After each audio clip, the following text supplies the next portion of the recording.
Hello, and welcome back to my channel.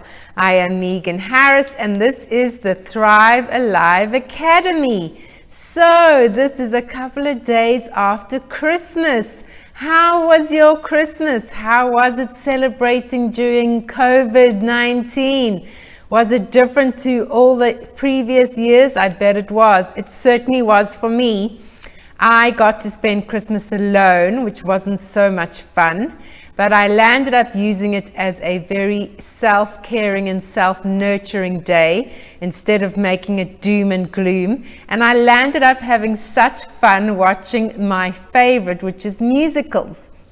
I was brought up in South Africa, and we grew up before television came around, and so we used to have Friday night movies with the big screen and the good old-fashioned reels. Remember those?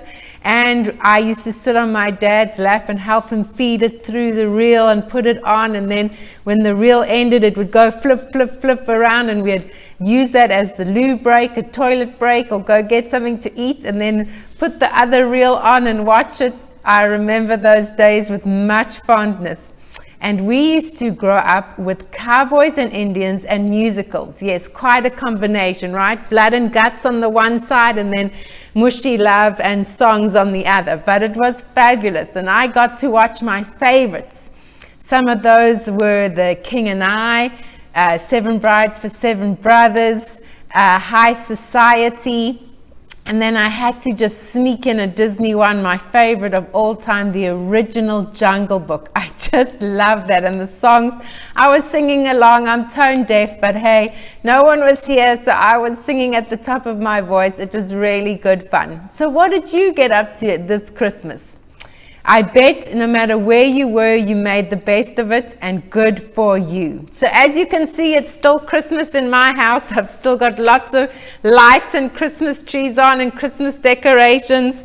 And I thought I could still give you a post-Christmas gift. So imagine me sending this to you through the screen, right? Here's my lovely wrapped gift for you. And what is it? It's something that I did yesterday, and I was so impressed with the results that I decided to share it with you here today. And you must definitely do it. Because there I was thinking, I was feeling a little bit sorry for myself, going, I've been able to spend a lot of time at home, which is one of the benefits of COVID, but what have I actually done with my time? I thought I've been so unproductive. I have not achieved much. I've been working so hard. I work every day, and I mean every day, Monday to Sunday. Every day I'm working. I work late. I work in the mornings. I don't even sometimes get time to do exercise, which is very bad. Note to self, I must do that. Not good. Take care of myself. And so I'm preaching to myself here when I say to you, you need to do this exercise, because when I did it, I landed up feeling really good about myself, good about the year, even though it's been one of the most bizarrest years I've ever lived through in my life. I would like you to take time aside, go sit in your study or your bedroom or outside in the sun, which would be great. Just put a timer on for 30 minutes on your phone. Print out the PDF that I'm going to attach to the bottom of this video, so don't forget to go and print it off. I've created it especially for you guys. And just write down everything that comes to mind. Don't overthink this. Nobody's going to be marking it. There's no right or wrong answers. Just write down the reflections about you, about things that you are thankful for about yourself. What have you achieved? What did you land up giving up, which was a good thing? You realized it was something that wasn't serving you, and you gave it up. Good for you. You said no. Or maybe you had to start saying a lot of yeses to things that were actually good for you. Maybe you took a little bit more risks and you achieved more than you thought, because until you put it down on paper, and please, I want you to write out, because there's scientific evidence that when you take a pen and you actually write it out, the coordination between writing and your eyes and your brain really sinks in, and you actually make a significant brain connection about what you've achieved. And you need to do that because that grows healthy brain cells for you.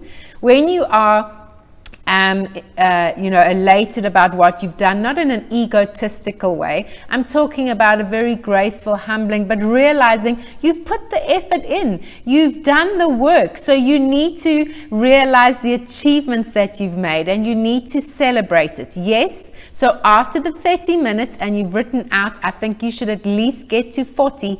Write 40 things that you absolutely love about yourself, that you achieved this year, and that you are thankful for about yourself. It could be a new habit. It could be a new practice. It could be something that you achieved in your business. It could be something personal. It could be something you did with your kids. You created a new habit around Christmas, or a new tradition around doing something with your children. Maybe you're homeschooling, and that may be achievement for you. Put it down. Did you homeschool this year? Did you start engaging with exercises with your family? Maybe you were the one who initiated a family walk every evening. Or maybe you've all decided to watch less TV, and you've eaten dinners around the table. Maybe you've started cooking more meals around the home instead of eating out. It could be all of those things that you aren't necessarily aware of them, because we just go from day to day to day, and we just move on. And before you know it, you, like me, you look back at the end of the year and you think, what have I actually done with this year? I've put out all this work, all this energy, all this commitment, and what have I achieved? Well, actually, for me, I wrote a #1 bestseller, my first ebook, and it went to #1 on Amazon. I have started my new business. I started this YouTube channel. I've started social media platforms. I've started a Facebook group. So there's so many things that I've started, and I didn't even realize. I thought I've just been wasting my time. I've had to teach myself all the techie things. I'm filming this all on my own. I've had to learn to edit. I've had to learn to add an intro and an exit video. I've had to learn lighting. I've had to learn how to use a tripod. I've done more self-care rituals, which I'm very pleased about. And if any of you are wanting to have some more self-care practices and tools, drop me a line and I'll be happy to share them with you. I've learned that I have become a lot more positive, even though the chaos of COVID is more fearful and a lot of stress and anxiety. We don't know so many things. We don't have answers. I have found that I have been profoundly positive at the end of it. Obviously, there and then I had a little bit of a meltdown, sure. I'm not perfect, but the length of time for me to regenerate my mind and thoughts into positive was much quicker. I've learned to be more conscious of my thoughts, more conscious of my actions, more conscious about the people around me. I actually had to say goodbye to a friendship that was not good for me at all, very toxic actually. And I had to let that go, which was very sad for me, and not something I wanted to do, because they were also kind of nice to lean on, but not a good relationship. So I had to let that go. And I've realized, and that's just some of them, I did do 40. I wrote down 40 on my piece of paper, wrote it out, pen and paper. And it made such a difference. I felt like I actually had achieved something. I felt like I was making ground ways in terms of my own growth, in terms of helping others, in terms of being of service to others. I'm here to be of service to others. I'm here to share my hard journey of life, which has not been pleasant. And I've learned the tips and tricks and hacks to share with others through depression, through panic attacks, through PCOS. I healed myself from an autoimmune disease all by myself. The doctors couldn't even find how to do it. They were just thumb sucking and throwing me steroids and cancer treatment pills, and with so many side effects, I thought, I'm not taking those cancer tablets to heal myself. I'll land up with 25 other stuff. And as I'm holistic, I thought, that even showed me so much more why the holistic way, going natural, is so much better. I've healed myself from that, and I'm happy to share that journey with people and help them through their autoimmunes and come right without using Western medicine. And so I have done so much, and I'm so super impressed with the results that I've got, with the dedication that I've put in. And I bet you are the same, and you just needed a little nudge from me to say, come on guys, you've done a great job, you just don't know it. Go and write it out. You'll be so impressed. And then I want you to celebrate. That's the key. As kids, we have such a happy life, right? We're always playing and games and everything's such fun and celebrating. But as adults, we become so serious. We need to learn to lighten up and have more fun.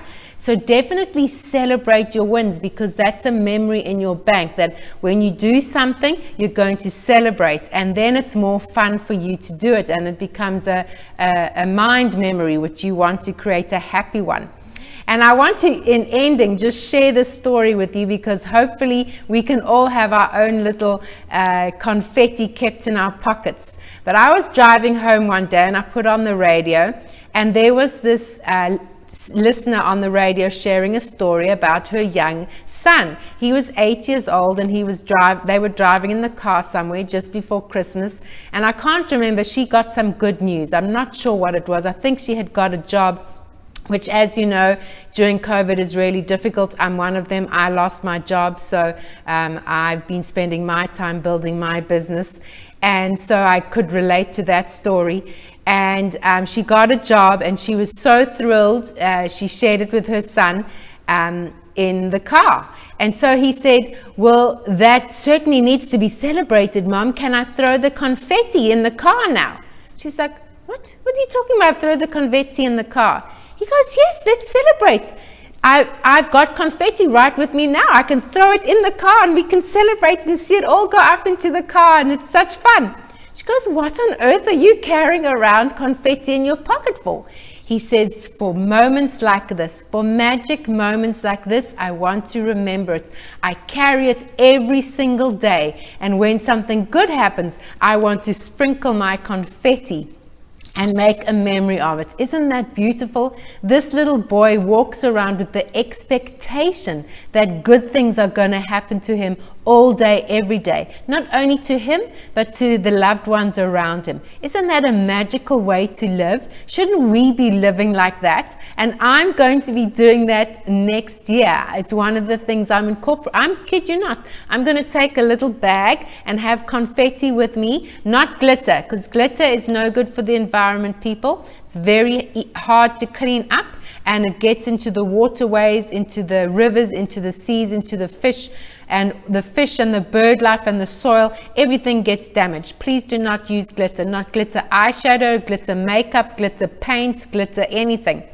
We'll go with paper confetti, which can be recycled and very easily cleaned up. So I am going to be living like that. I would like you to live like that next year. So drop down below, look for the link down below for the PDF. It's a couple of pages long, and if you would like to connect with me afterwards, do a discovery call. You can book times with me, no problem. My link is in the PDF as well to do that, or reach out to me on email and I can certainly help you. I look forward to serving people and helping people in 2021. I am a holistic wellness coach and want to help as many people as possible. So don't be shy, reach out to me, I'm here for you. So thank you for listening to this video, and I hope you have a wonderful rest of your day.